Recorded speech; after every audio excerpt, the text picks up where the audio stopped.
Olá! O Cheque Mate de hoje vai entrevistar a advogada Mônica Guiar para debater sobre a redução da maioridade penal. O tema é bastante discutido na mídia atualmente e tem opiniões divididas. Obrigada pela presença, Mônica, no nosso programa. Eu aqui agradeço a oportunidade de falar o que eu penso. Obrigada. A advogada Mônica é mestre em Direito Político e Econômico, também ministra aulas de Legislação e Ética na Universidade São Judas. O assunto tem os dois lados da moeda. Por um lado, temos pessoas que são contra, pois acreditam que este problema deve ser solucionado por meio da educação. Já o outro lado apoia a redução da maioridade para intimidar os jovens a não cometerem crimes. Mônica Guiar é contra a redução da maioridade penal no Brasil e irá explicar este posicionamento. Uma pessoa de 16 anos, por exemplo, já tem consciência do que é certo e do que é errado. Então, se cometer um crime, ela deveria ser julgada como uma de 18 anos. Afinal, são apenas 2 anos de diferença. Qual a sua opinião sobre isso? Bom, na verdade, se você idealizar o pensamento do direito penal, a ideia é você retirar alguém que está na sociedade que acaba fazendo um mal para a sociedade. Então, você retira, né, processa, condena e retira essa pessoa da sociedade para que ela possa reaprender a conviver na sociedade e depois você vai retorná-la à sociedade.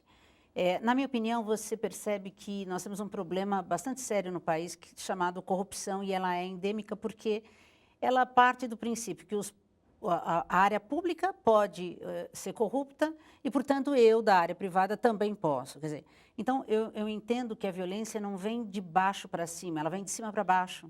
Então, eu vou reduzir agora para 16 anos, nesse tema, né, nesse pensamento, o que vai acontecer? A violência não vai diminuir, porque eu não estou diminuindo a corrupção, eu não estou diminuindo, né, a impunidade, eu continuo com a impunidade de A a Z, e daqui a pouco eu vou ter que reduzir de 16 para 14, de 14 para 12, de 12 para quantos? Quer dizer, me parece que o problema é realmente maior. Não é uma conta que você tira dos 18 e passa para os 16. Porque, na verdade, a gente não tem estrutura de execução penal nenhuma, nem para o adulto. Quer dizer, então, eu vou ter mais um adulto com uma idade diferenciada. Eu acho que é pior, né? Porque se eu não tenho estrutura para resolver esse problema, eu vou estar reensinando, não a voltar à sociedade, mas eu vou estar reensinando esse jovem que talvez tivesse ainda condições de voltar para a sociedade a não voltar mesmo, né? Ou voltar para a sociedade numa condição ainda pior do que quando ele chegou. Então, eu acho que o problema está na execução penal, está na implicação, né, dessas questões, e não só uma questão matemática de idade, né? Você tem gente bastante amadurecida, com até menos idade do que 16 anos, e você tem gente nada amadurecida até depois dos, sei lá, 20. Então, não é só uma questão, acho que, de idade, né? Hoje em dia, jovens com 15 e 16 anos de idade já trabalham e podem até ter carteira assinada como jovem aprendiz. Além disso, a partir dessa idade, também tem o direito de votar.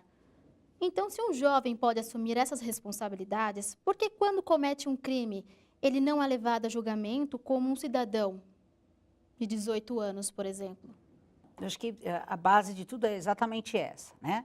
É você esquecer a questão só de idade. Trabalhar, eu acho que é uma das melhores coisas que as pessoas podem fazer. Então, vai depender exatamente se aquele adolescente já tem condições de trabalhar, não só fisicamente, mas psicologicamente, porque ele vai ampliar a visão de mundo dele, né? Ele vai conhecer outras pessoas, outras influências, né?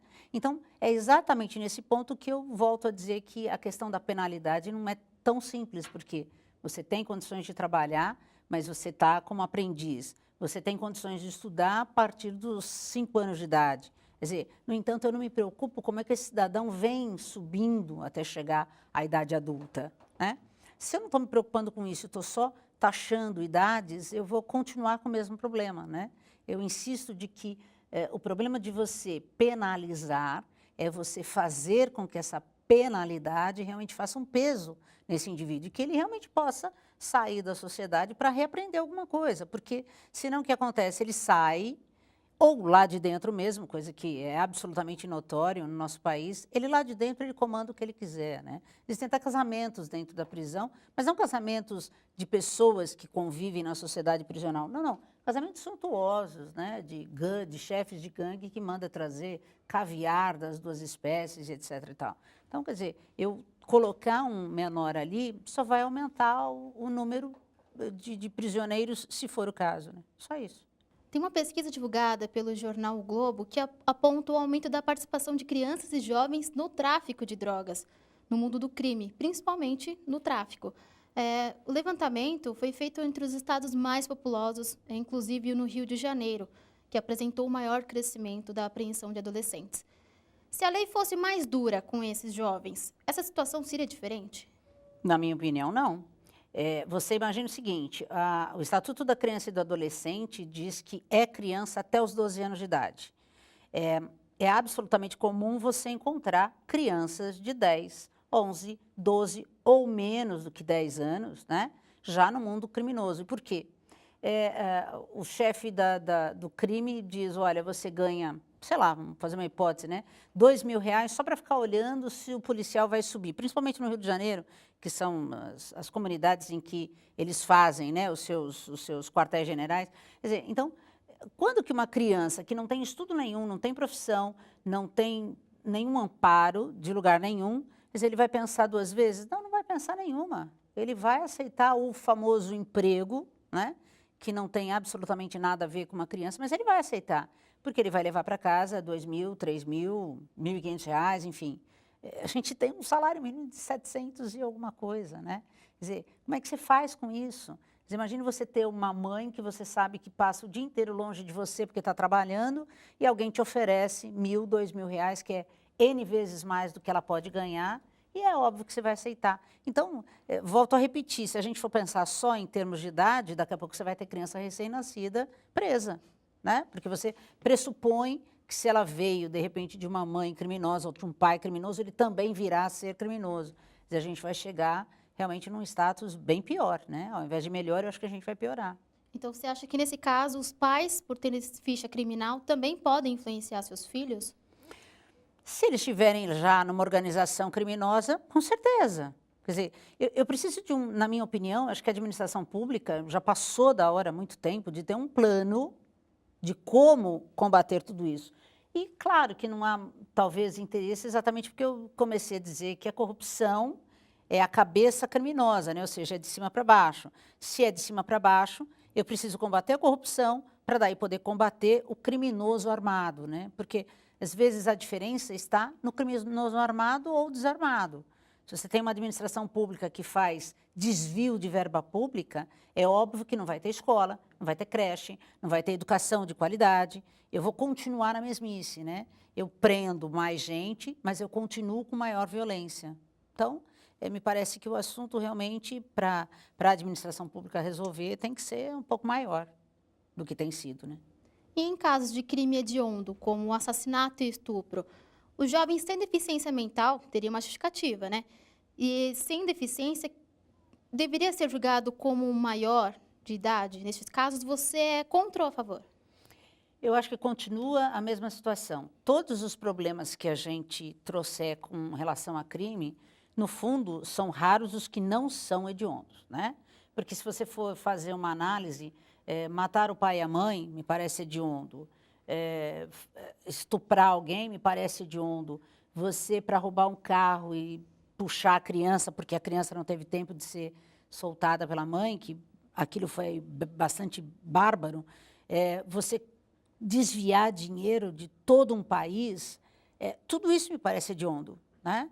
Eu acho que o problema é o choque que aquilo causa e deságua sempre na impunidade. Então, o problema da violência está na impunidade. Quer dizer, eu vou ser processado, talvez condenado, e talvez passe 1, 2, 3, 4, 5 anos presos. Quer dizer, se a gente fizer uma outra pesquisa de quantos foram condenados e quantos cumpriram a prisão, estritamente presos e se tentando, né, colocá-los numa situação melhor para reconduzi-los à sociedade, você vai ver que pouquíssimos cumprem pena, a não ser aqueles crimes que a mídia realmente fez uma perseguição, entre aspas, né? Não é perseguição de ficar contra, mas que fez uma constatação maior, é os que estão cumprindo uma pena maior. Do resto, teoricamente, todo mundo vai para as ruas, né? Até porque a gente não tem nem espaço físico, né?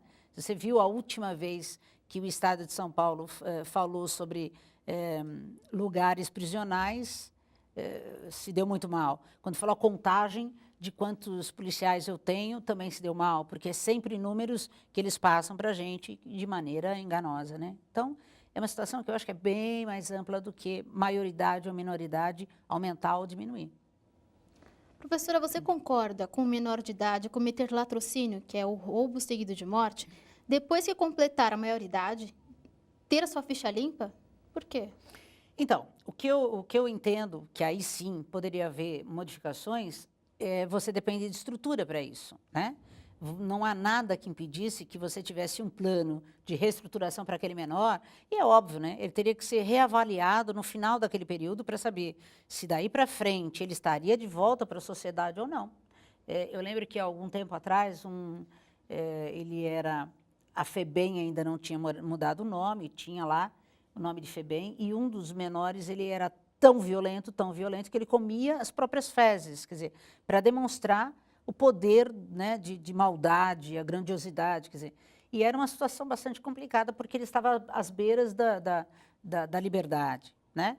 Quer dizer, é um caso que nunca mais ninguém falou, é um caso que também ninguém mais disse se ele voltou ou não à sociedade, quer dizer, são problemas muito sérios, né? Mais do que você ficar catalogando, vamos dizer assim, o que é ou não hediondo. Eu acho que quase todos os crimes são, se não completamente hediondos, são bem próximos a isso. Vamos agora para o intervalo e, na volta, continuaremos a falar com a advogada Mônica Aguiar sobre maioridade penal.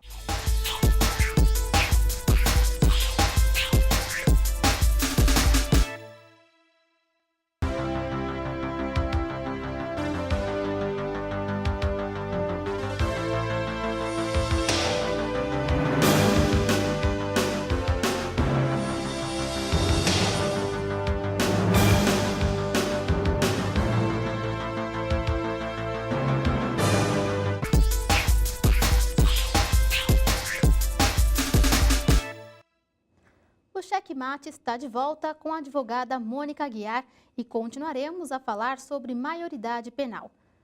O jornal Folha de São Paulo divulgou a superlotação dos presídios brasileiros em 17 estados. No país, uma cela suficiente para 10 detentos fica em média 17 presidiários. Uma das consequências da superlotação é o aumento de rebeliões e violência dentro dos presídios. Com a redução da maioridade penal, a superlotação aumentaria.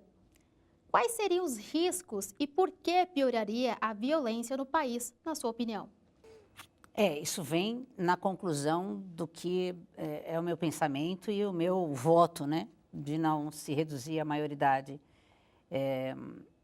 Exatamente isso. Você já tem uma carceragem extremamente grande, num lugar absolutamente desumano, quer dizer, e eu não estou falando com né, piedade daquele que está preso, não é essa a questão. Na verdade, a lei penal entendeu que deveria ser um preso por cela, exatamente para você poder evitar essa moradia de vários prisioneiros juntos que fizessem parte de uma mesma organização. Até por isso que, obviamente, eles, por vezes, nem estão muito preocupados se eles vão ficar presos 1 ano, 2 ou 3, porque eles vão comandar todos os tráficos, toda a violência que eles tiverem que comandar pelo próprio presídio. Quer dizer, se eu fizer só essa conta de redução da maioridade, ou seja, eu pego lá aquele que está com 18 anos e trago para 16 anos a maioridade penal, eu vou só mais que superlotar os lugares que já estão lotados e, no mínimo, se eu mandar lá para o Nordeste, eu vou ter mais cabeças degoladas. Quer dizer, isso não nos torna melhor. Também, eu acho que está na hora do indivíduo entender que ele faz parte de uma sociedade que também está usando de crueldade. Quer dizer, no momento que eu entrego uma pessoa num presídio que eu sei que vai haver degola, eu precisaria remanejar, reestudar, enfim, fazer realmente o trabalho que a administração pública deveria fazer. Então, não é realmente um problema tão simples eu só mudar a data, né? Com certeza, eu vou ter um número maior de pessoas presas e uma consequência de violência maior. Eu vou estar formando novos agentes criminosos, né? Vão ser na minha opinião. influenciados, né? Exatamente, exatamente. As pessoas que são a favor da redução da maioridade penal se queixam devido às penalidades brandas do Instituto da Criança e do Adolescente, que excedem mais 3 anos, né? Em sua opinião, qual seria a solução para este problema? Bom, primeiro, como nós começamos o programa, né? Enquanto você não tiver realmente uma obrigação de exatamente colocar na prática o que você tem na própria Constituição Federal, que é o que constitui um país, né, uma república. Então, não basta eu ter o nome de república no país, eu preciso fazer com que esse país realmente seja uma república. Para isso, eu preciso realmente reestruturar tudo. Desde o Código Penal, que é extremamente antigo, nós temos crimes ali que não são mais considerados crimes, trazer essa juventude realmente para uma outra consciência, para uma outra vida, né, e de fato, acabar com a corrupção, que é exatamente para que todas as pessoas possam desenvolver os seus talentos, né? Não adianta eu trazer para a universidade alguém que no futuro vá servir uma organização criminosa e não uma organização de um futuro, de um desenvolvimento do país.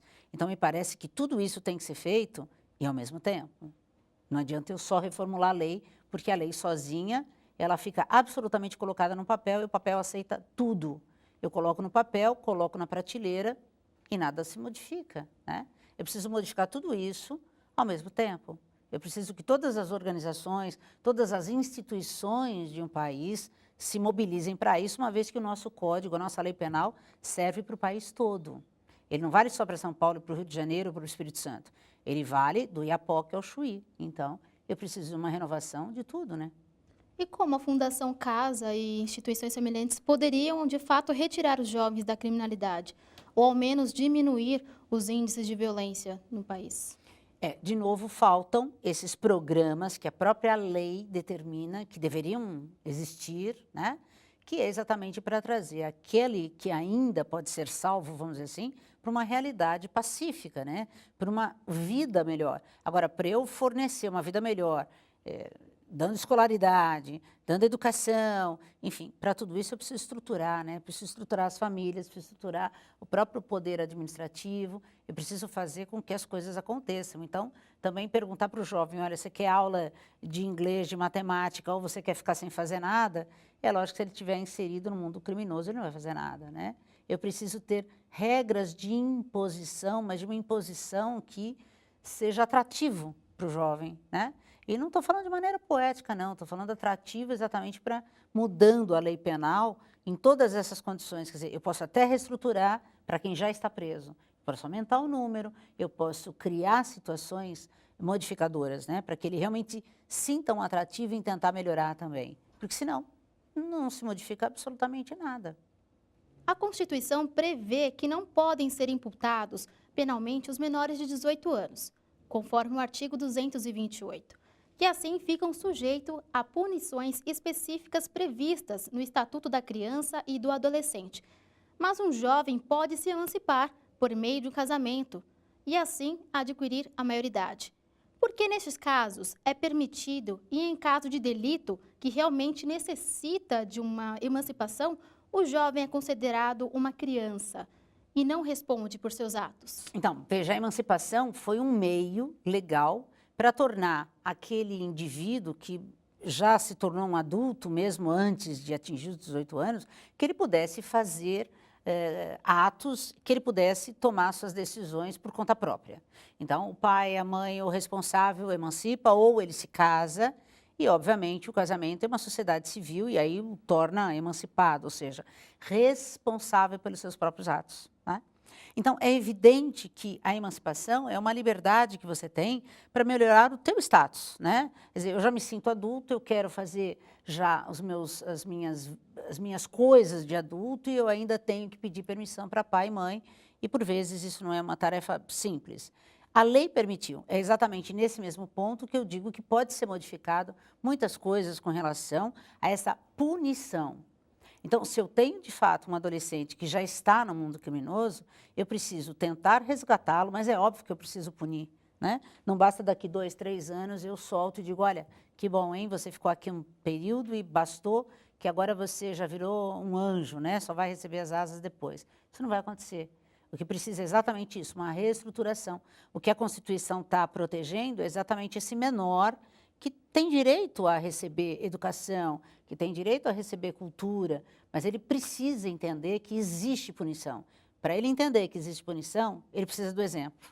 Para ele ter o exemplo, precisa começar de cima para baixo, né? Então, tudo isso precisa de reestruturação. A Constituição não precisa modificar. Eu posso perfeitamente mudar o Estatuto da Criança, eu posso perfeitamente mudar a lei penal sem em nenhum momento mudar a Constituição Federal, porque ela está apenas te dando a diretriz do que deve ser feito, né? A diretriz do que tem que acontecer e que não tem acontecido.